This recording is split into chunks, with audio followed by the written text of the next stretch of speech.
Hey, this is Therm, and today I'm going to be going Nooby and Noob with How to Survive. So, there will not be a Noob to Pro on this, and that will be apparent as you get later on to the video. So first off, something I'd like to point out is that the mouse sensitivity here is just insane. I'm moving my mouse very little, and the cursor is just going all over the place. Okay, so let's just look at the options, and I went there to find how to change that, and that doesn't exist. The how to play is a little bit... It doesn't help you amazingly, but you know. The campaign itself kind of has a tutorial in the beginning, which is annoying. Controls, they do offer bindable keys, which is nice. You can also apparently use a pad. Yep, nice 360 controller right there. And settings have full sliders for volume. And subtitles, automatic instant kills, that is something you don't want. At least from my experience, assuming that is what I think. Bear in mind, this is very early impressions. So let's show you the story mode. So let's go one player. There are 3 characters. I'm just going to take Kenji. And let's go for new. So, as you could probably expect by the background and by the name, this is a zombie survival game. So yeah, let's just skip the story, because believe me, you don't want to see that. It's very bad. And yeah, you just don't want to bother with the story. Just skip all the cutscenes, and it's annoying that forces you through all the talking, but it's just bad level design, and that'll become more and more apparent over time. So what am I supposed to do? Well, I could go exploring on my own. And there's a guy moaning. Shut up, I don't care about you. So let's just go running about. Oh, so I'm stuck, okay. What if I want to go up here? Oh, really? Really? At least there was something blocking me, but that... And what if I want to go up here? Oh, it's blocked. How convenient. Any other ways? Evidently not. So I'm going to be forced to go through this guy. Yay. And what if this is my second playthrough? Well, it doesn't matter. I still need to talk to him. Yeah, this game is very linear and railroaded. So, yeah. Blah, blah, blah, blah, blah. No one cares what you have to say. He wants me to bring me a medicine plant. How it grows on the beach, I'm not too sure, but, you know. And it is right over here, I believe. Now, where is it? So I want you to go to an exact place. Where is that? That is right up here. And let's go down there. And yeah, here's your medicine. So now you get up and I gotta wait. Yay, how fun. You're slowly walking over there. And then I get to talk to you again. Yay. Don't you see how much fun I'm having? Yeah, the beginning of this game is very boring, and as you can already tell, I really don't recommend this. And as was probably apparent by the motions that he was making, he was very wounded, and he just gives me this huge stick for whatever reason. It's like, you know, I'm really wounded, but yeah, I decided to bring the stick along with me, because, hey, you know, I'd assume that someone would be alive. So yeah, now he wants me to go to his buddy over here. Well, it blocks the cursor, but, you know, you see where that is. So here's the weird thing. So, right over here, there's a thing that's blocking me. For whatever reason, I'm unable to climb over this. I don't know why, but the game wants me to go around the long way. And I can't point with my cursor because it blocks it, but I have to go around, which is just incredibly irritating. But let's go around. And as we go through, you will see some problems. So first off, I can't go up there because he saw the block. I can't go down there because he saw the block. So I can only go the way the game wants. A small interesting little bit, however, are these.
Yeah, sorry that was quiet. I turned down all the volume so that way you could hear me speak.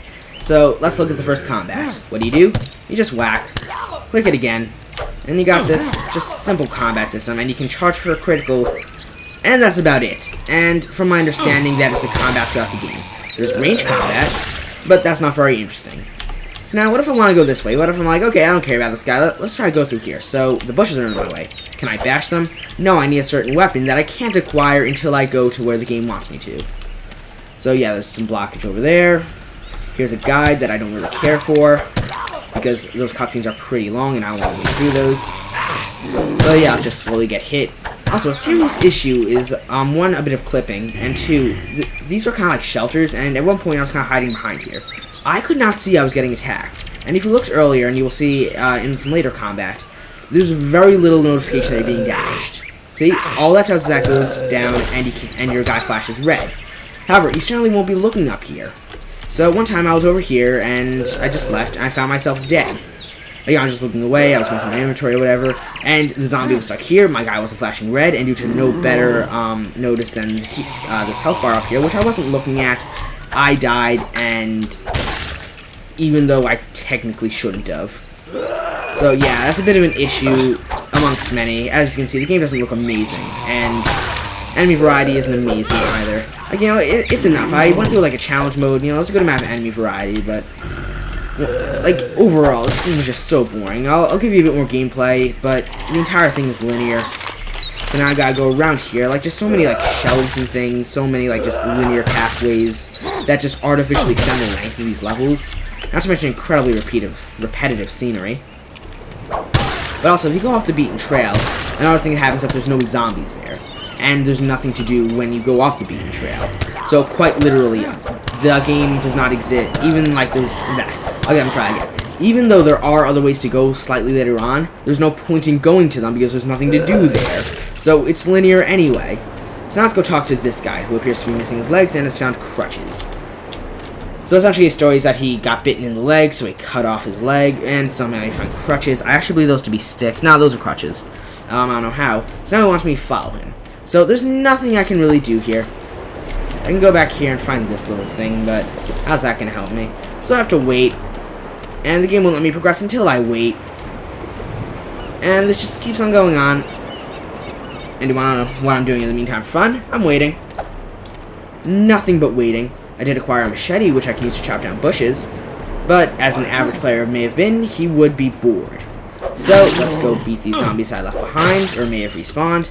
Let's just go, let's go punch these down. And as you can see, it takes quite a while.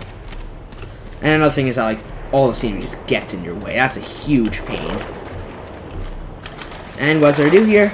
Nothing. Because the game didn't want me to be here at this time. So yeah, this is, from my understanding, what the entire game is, just going down these vastly linear things.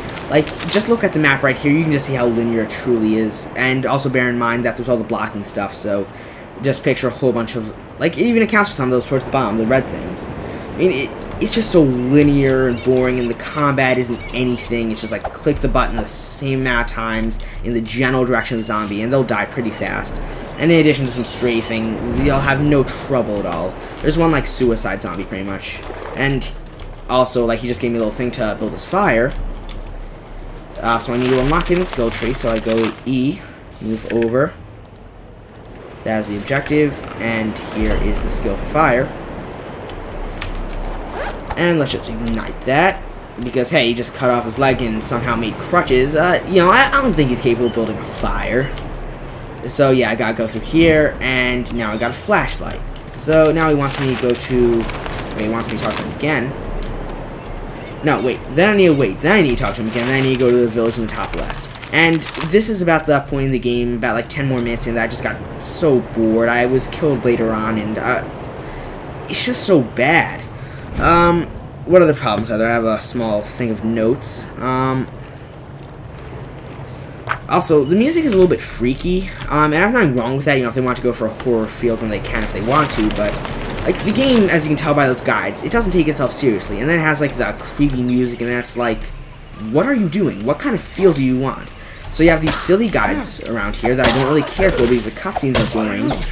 And then you have like creepy music, and it's just not that fun. Like, I can't see a way to recommend this for someone. Like, if you really want zombie survival, I can assure you that there's better out there. I can't think of anything right now, but I know there's better. Play DayZ, for instance. Yeah, it's online, but even still. And, like, I don't even think that zombie survival should really work with this kind of combat. It's just so boring. And at this point, I'm starting to repeat my points, so I'm just going to close off here. Do avoid this game. If you still want it, you can get it for, I believe, $15 on Steam. I'm Spartan3 Therm. A like and subscription are appreciated, and I'll see you next time.